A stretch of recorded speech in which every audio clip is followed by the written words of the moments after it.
Hello everyone, hope you had a good half-term holiday. Here's another assembly on the book of Exodus. Let's see what happened next to Moses and co.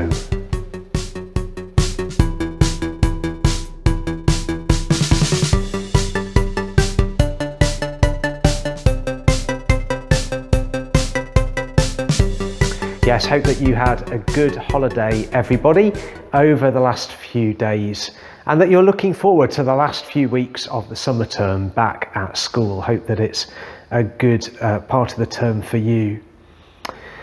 We're going to do a recap in just a little while of all that we've been thinking about as we've been looking at this great book of the Bible, the second book of the Bible, the book of Exodus.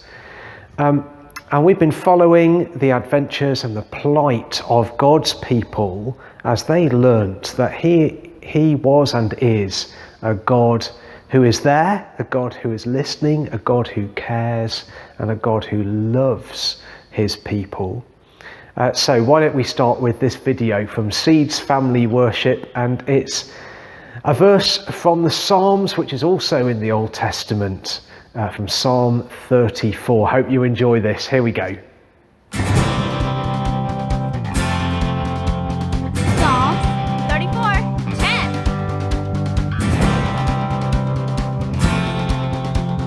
Psalm 34:10. The lions may grow weak and hungry.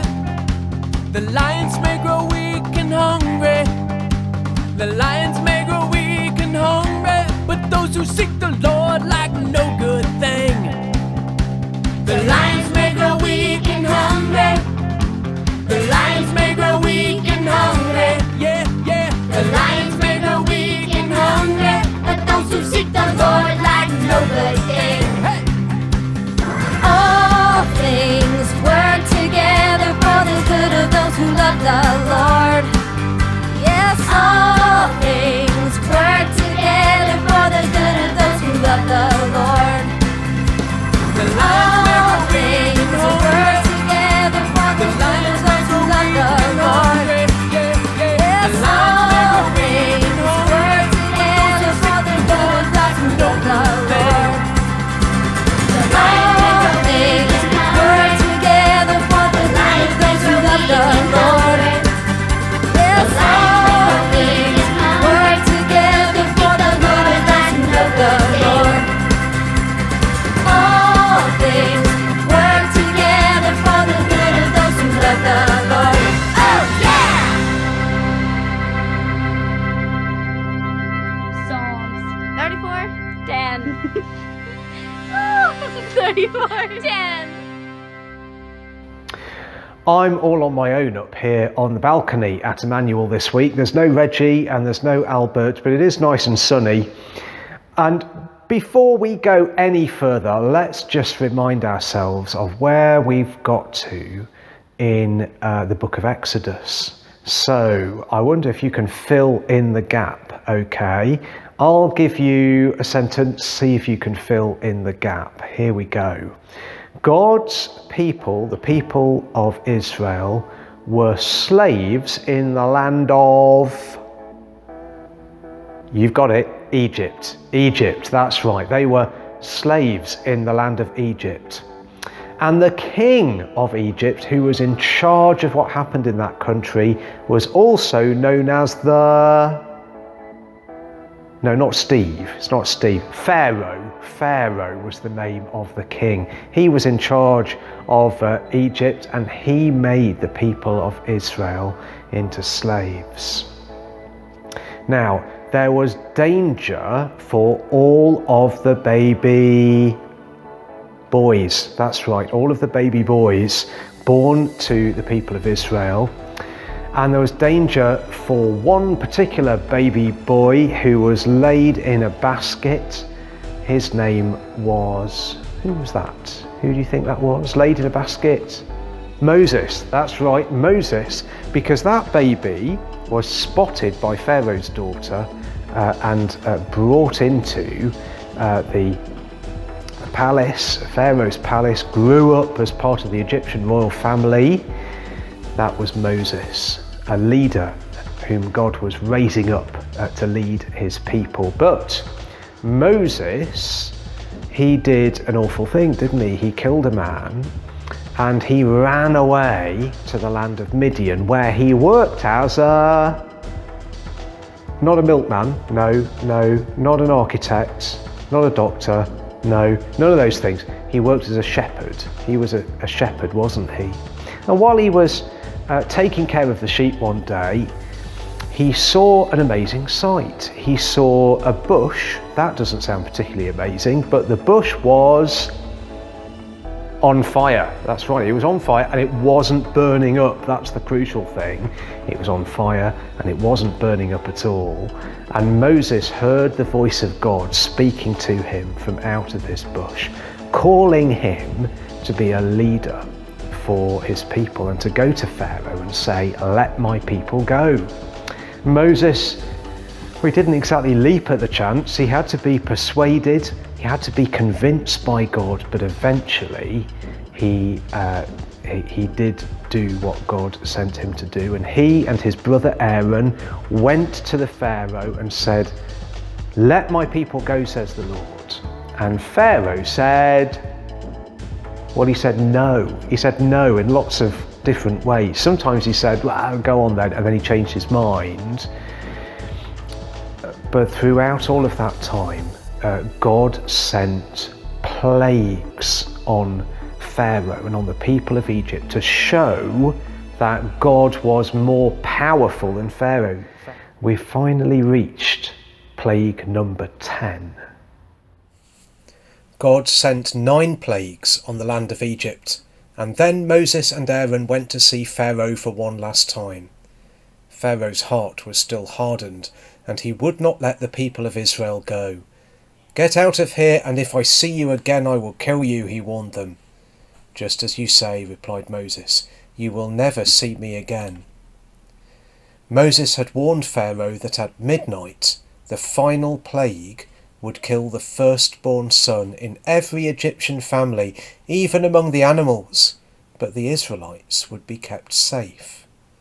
He also told the people to ask the Egyptians for their gold and silver, and they gave their treasures because they believed Moses was a very great man. Then God told the Israelites they must choose a lamb or a goat for each family and sacrifice that evening. Then they were to sit and have a special meal that would become a special festival to be celebrated every year. Some of the blood of the animal had to be painted on the top and sides of the doorpost in the house where they lived. That night, the Israelites had to eat the sacrificed animal along with some salad greens and bread without yeast. They had to roast it over a fire, and any that was not eaten had to be destroyed. When the terrible plague passed over the land, those whose homes were covered by the blood were kept safe. At midnight, the terrible plague killed the firstborn son in each Egyptian family, including Pharaoh's son. Everybody was crying and felt very sad, including Pharaoh.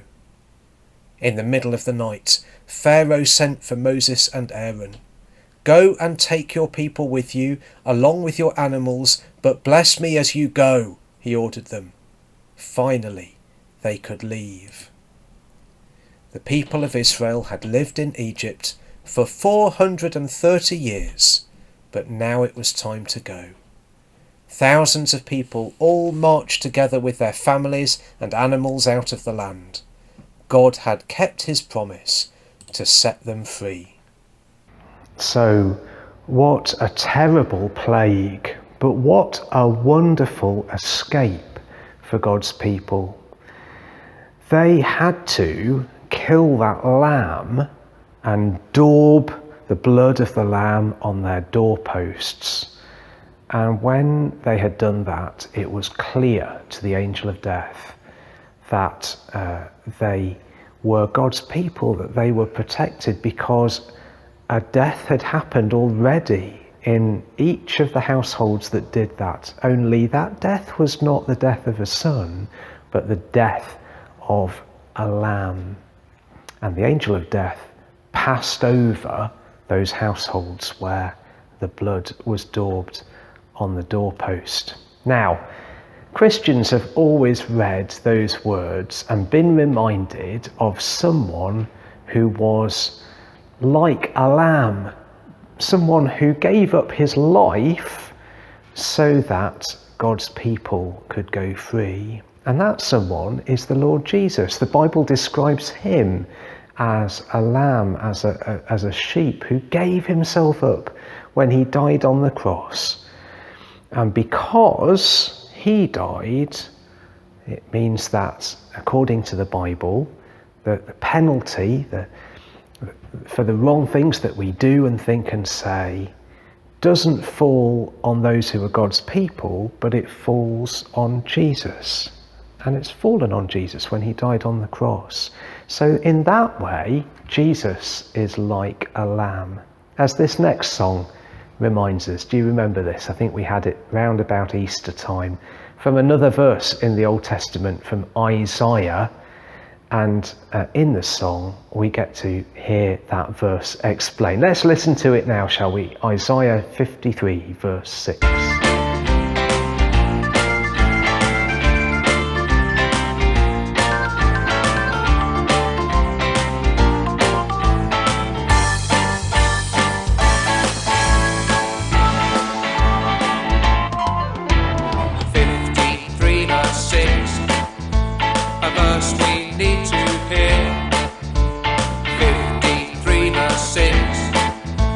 Isaiah makes it clear, we all like sheep have gone astray, returned each one to his own way, and the Lord has laid on him the iniquity of us all.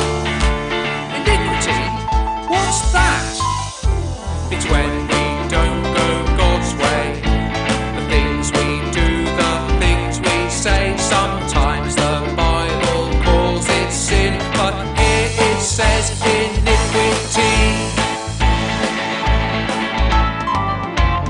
53 verse 6, a verse we need to hear.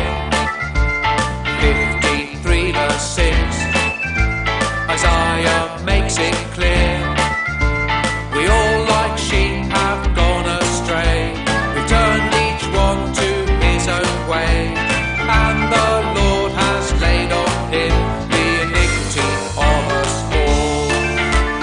Laid on him? Who's that? It turns out that it's Jesus, the servant who came to save us. As Jesus died up on the cross, that's where God laid it all on him.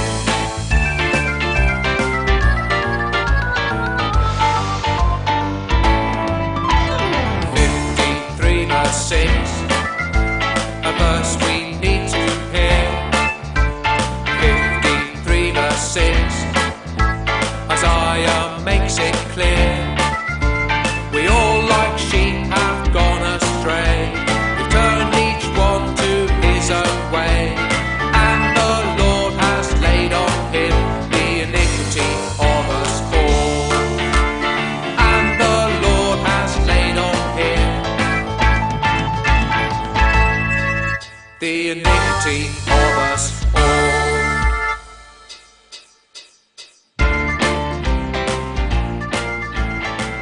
Like that song, it's a great reminder, isn't it, of what Jesus died to do, to make us right with God and to deal with all of our iniquity, which is a long word meaning all the things we do that push God away. I'm going to say a prayer about that now, and if you'd like to join in, you could say amen at the end. Father God, thank you for your word in the Bible, and thank you for providing us with exactly what we need in order to be friends with you. The gift of Jesus Christ, whom the Bible says is just the sheep we need.